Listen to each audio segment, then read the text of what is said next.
J'avais des idées dans la tête et j'étais frustré de ne pas pouvoir les rendre sur papier. Bonjour, je m'appelle Louis et je suis product designer à Biril au sein de Voodoo.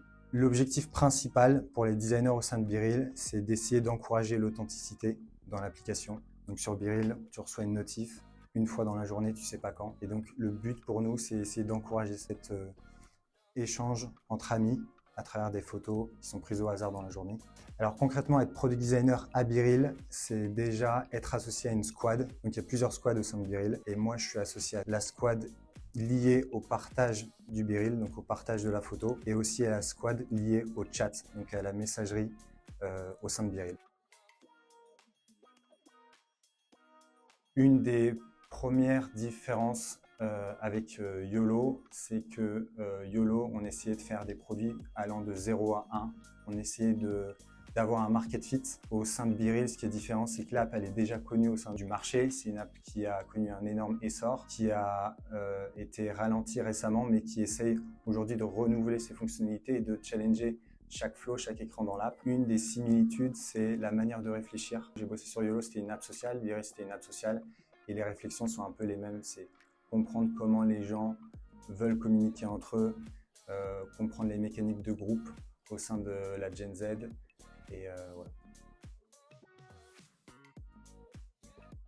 Ce qui change de designer pour des millions d'utilisateurs, c'est que les utilisateurs deviennent de plus en plus exigeants. C'est une app qui est sur le marché depuis longtemps. Les utilisateurs attendent à ce que les fonctionnalités délivrées au sein de l'application soient clean, sans bug. Aussi, il faut prendre en compte de plus en plus de nouveaux marchés. Par exemple, aujourd'hui, le Japon est en plein essor pour Biril.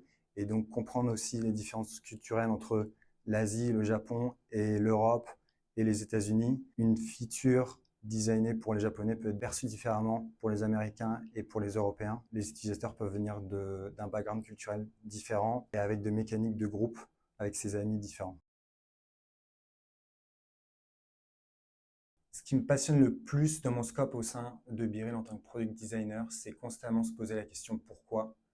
Pourquoi certaines décisions ont été faites dans le produit, de challenger chaque décision, de prototyper à chaque fois plein de flows, proposer plein de solutions et être constamment en échange avec mon product manager, constamment en train de découvrir de nouveaux produits, voir ce qui peut être utile au sein de Biril, d'avoir cette curiosité de ne pas prendre pour acquis des décisions qui ont été faites dans le passé et de proposer de nouvelles innovations dans le produit.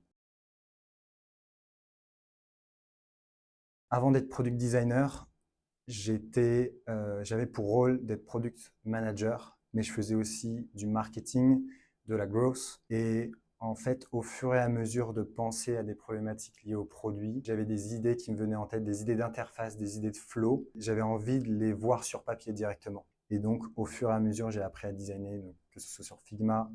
Je me suis formé avec différentes formations. J'ai essayé de networker, d'avoir plein de différentes expériences pouvant m'aider à m'améliorer en design.